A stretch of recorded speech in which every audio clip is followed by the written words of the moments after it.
ಸಾಂಬಾರ್ ಸಂಕಿ ಸಂಕಿ ದೋಸೆ ಸಾಂಬಾರ್ ದೋಸೆ ಇಡ್ಲಿ ಇಡ್ಲಿ ವಡಪಾವ್ ವಡಪಾವ್ ಚಟ್ನಿ ಚಟ್ನಿ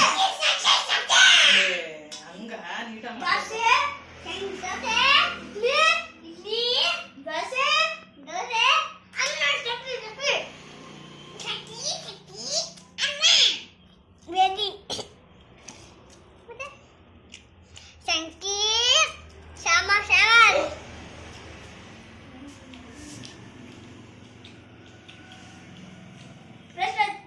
ಇಡ್ಲಿ ಜೊತೆ ಚಿಕನ್ ಸಾಂಬಾರ್ ತಿಂದ್ರೆ ಸಾಕಾಗುತ್ತೆ.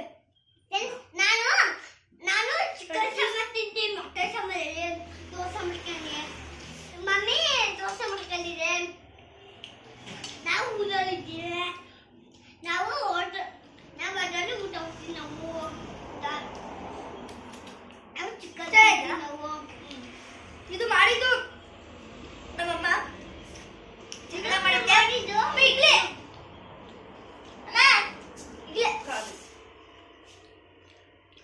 ಈಗ ಬಾಕಿ ಈಗ ಅನ್ನ ಸಾಂಬಾರ್ ಸರಿಗ ಅದೇ ಬುಬು ಈಗ ಕೈ ತೊಲೆ ಸಾಂಬಾರ್ ಬಾಯ್